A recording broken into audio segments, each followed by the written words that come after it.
जय श्री राम सभी भक्तों को। जय माता की। फिर एक नई वीडियो के साथ हाजिर हो गए हैं और आज की जो हमारी वीडियो है इसमें आप बताइए, कई बार हमारे मन में भी ये सवाल रहता है और बहुत ज्यादा सोचने पे मजबूर होते हैं कि दिन के किस समय जो है हमें बहुत ही अधिक फल जो है मंत्र का, पूजा पाठ का, साधना का मिलता है। तो आज की वीडियो इसी विषय पे है। अगर आप भी इन बातों से परेशान रह रहे हैं और पूजा पाठ करते हैं और करना भी चाहते हैं नियम के अनुसार, तो आज की वीडियो इसी विषय पे होने वाली है। हमारे साथ अंत तक बने रहिए और अभी तक चैनल को सब्सक्राइब नहीं किया है तो सब्सक्राइब करके रखिए। चलिए शुरू करते हैं आज की वीडियो। जय श्री राम।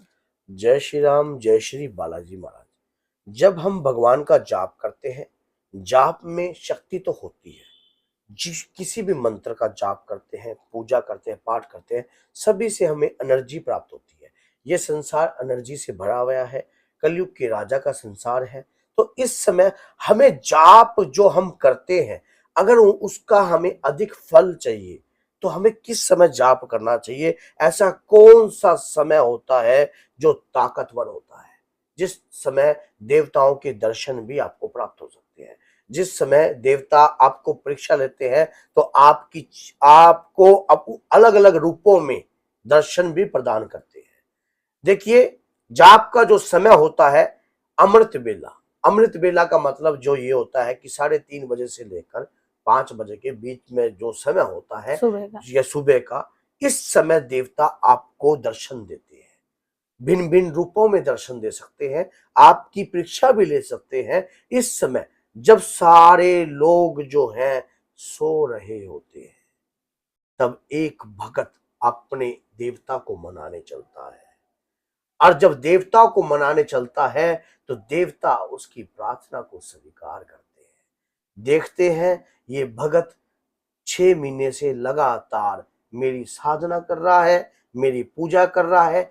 किस समय जब हम मंदिर में जाते हैं उस जाप का भी अधिक फल मिलता है। लेकिन आपको पता है कि जब कोई ऐसा समय होता है, जैसा कि नवरात्रि का समय हो गया, हनुमान जन्मोत्सव हो गया, या ग्रहण का समय हो गया, उस समय हमें कहते हैं ना कि ये समय बहुत बलवान है।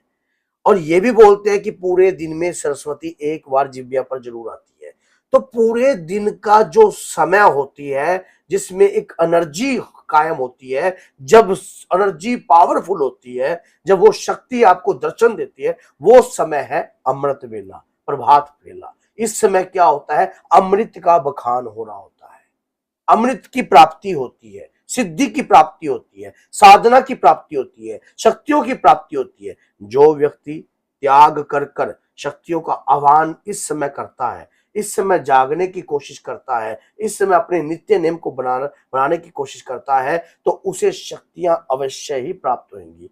इस समय देवता आपको दर्शन देंगे, भिन्न भिन्न रूप में देंगे।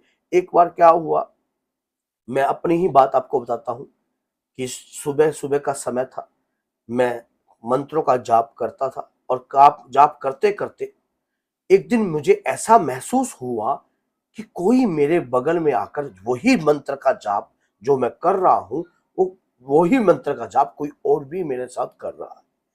मेरे रोंगटे जो शरीर के थे वो एकदम खड़े। देखो, अभी भी मैं बता रहा हूं तो अभी भी मेरे को उस समय का एहसास है, उस समय का एहसास है। ऐसा लगता है, ऐसा महसूस मेरे को उस समय हुआ कि कोई वानर, जैसे कि किसी के शरीर में ना बाल है, मतलब बाल महसूस हुए मुझे कि बाल वाला कोई व्यक्ति है जो मेरे साथ बैठा है। मैं जाप करता रहा, क्योंकि उस समय का जो समय होता है बिल्कुल शांत।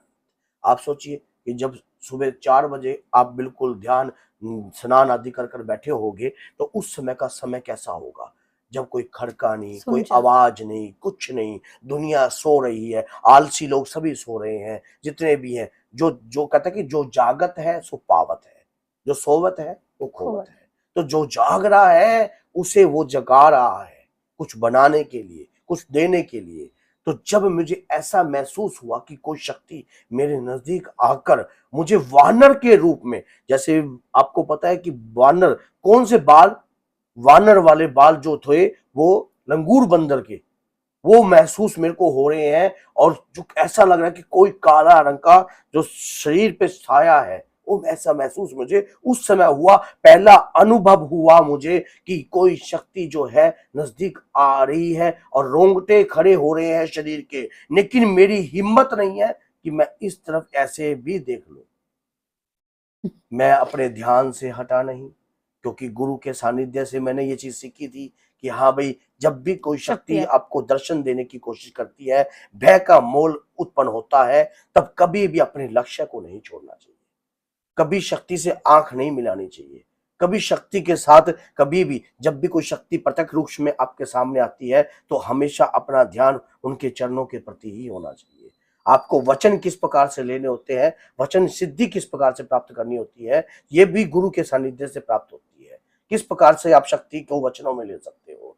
तो उस दौरान क्या होता है, तो कि आप सोचिए उस मंत्र से मैंने पता नहीं था कि कुछ समय बाद मैं बालाजी की चौकी भी लगाऊंगा, मुझे इस बात का अनुभव नहीं था। लेकिन जब मुझे इस बात का अनुभव हुआ कि वाकई में ये शक्ति जो थी ये बाबा की कृपा ही थी, वो अपने भक्तों की परीक्षा लेने आते हैं। अगर यकीन नहीं है, आज से अभी से इसी वक्त से नियम बना लीजिए अपने जीवन का कि मैं सुबह सुबह इतने से इतने बजे तक ध्यान लगाऊंगा, शक्ति का आह्वान करूंगा, एक मंत्र का। धीरे धीरे आपको ऐसा अनुभव स्वयं महसूस होगा, आपको ऐसा अनुभव महसूस होगा, आपको खुद लगेगा कि कोई शक्ति आपके इर्द गिर्द है, वो आपको दर्शन देगी। क्या पता कोई बुजुर्ग आदमी आपके साथ में आकर बैठ जाए, पितरों के रूप में आकर बैठ जाए, कोई पितृ शक्ति आपको दर्शन दे जाए, कोई देविक शक्ति आपको दर्शन दे, क्या पता कुल या देवी कोई देवता। ऐसी कुल देवी देवता, कोई श्रृंगार के रूप में कोई लेडीज आपके पास आकर बैठ जाए। आपको खुद महसूस होगा, सामने भी दृश्य हो सकते हैं, पीछे भी दर्शन हो सकते हैं, कुछ आवाजें भी आ सकती हैं। तो ये समय जो होता है बिल्कुल शांति का है। 3 बजे से लेकर 5 बजे का जो समय होता है बिल्कुल शांति का। इस समय कोई त्याग नहीं कर सकता, और त्याग ही शक्ति है।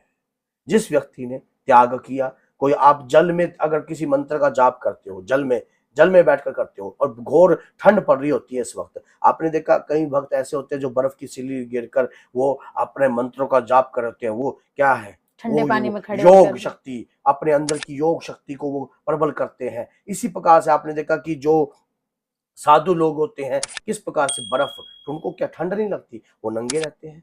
दिगंबर जैन कैसे नंगे रहते हैं, क्योंकि ये शक्ति जब तुम्हारे शरीर में उदय होने लग जाती है तो तुम अपने आप ही बलवान हो जाते हो, अपने आप ही शक्तिमान होने लग जाते हो। अपने आप ही आपको महसूस होता है कि मेरे शरीर के अंदर एक रहस्यमय ऊर्जा उत्पन्न हो गई है।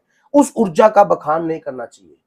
देखिए सबसे बड़ी बात साफ कहना, मेरे से भी गलती होगी श्री बालाजी महाराज की कृपा से कि मैंने आज इसका जिक्र कर दिया, मेरे मुंह से निकल गई ये बात। क्योंकि शक्ति जब दर्शन देती है, किसी भी रूप में दर्शन देती है, साइलेंट हो जाइए, चुप रहिए, क्योंकि आपको दिखाने की क्या आवश्यकता है, किसी को बताने की क्या आवश्यकता है। आपका तेज अपने आप उत्पन्न हो जाएगा, को कभी प्रमाण नहीं आपका तेज अपने आप उत्पन्न हो जाएगा। शक्ति को दिखाने की आवश्यकता नहीं होती है कि मेरे पास शक्ति है। शक्ति का तेज उत्पन्न होता है, शरीर पे उत्पन्न होता है, अपने आप उत्पन्न होता है, वाणी पे उत्पन्न होता है, आंखों में उत्पन्न होता है, शरीर में तेज उत्पन्न होता है। वो तेज आपको चमकाता ही चमकाता है। आज नहीं चमकाएगा, कल चमकाएगा, कल नहीं चमकाएगा, आगे चमकाएगा। और उस तेज का सामना हर व्यक्ति नहीं कर सकता है, क्योंकि शक्ति जब शरीर में आती है तो किसी को दिखाने के लिए नहीं आती है। जब शक्ति किसी दिव्य शरीर को चुनती है तो अपने आप चुनती है, किसी के दबाव के लिए नहीं चुनती। उसमें कोई रिश्वत पैसे के सिफारिश नहीं चलती है। अगर आप भी हनुमान जी की भक्ति कर रहे हो, अगर आप भी नित्य भक्ति करते हो, सुबह करते हो, शाम करते हो, तो एक बात मेरी आज गौर से सुन लेना, जो भी आपको अनुभव होते हैं उन अनुभवों को अपने गुरु के अलावा किसी और से शेयर नहीं करने चाहिए, क्योंकि गुरु ही आपको सही, क्योंकि ये चीजें जो होती हैं एक आस्था का विषय है। जैसे ज्योति पर फूल उत्पन्न होता है, ये भी एक आस्था का विषय होता है। वो उस वही व्यक्ति इन चीजों को समझ सकता है जो अंदर से जुड़ा है, आस्था से जुड़ा है।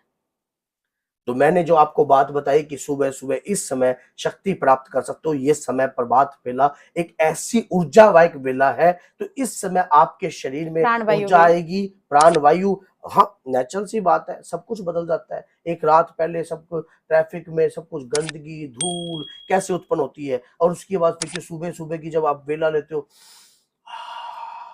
प्राण वायु आपके अंदर उत्पन्न होती है। देवी देवता भी आपके ऊपर उपकार करते हैं। तो इस समय जागिए, इस समय जाग के आपके ऊपर कृपा होगी। किसी दिन बाबा की कृपा से इस समय लाइव लाइव आएंगे तो उससे आपको पता लगेगा। तो चलो, जय सीताराम, जय श्री बालाजी महाराज।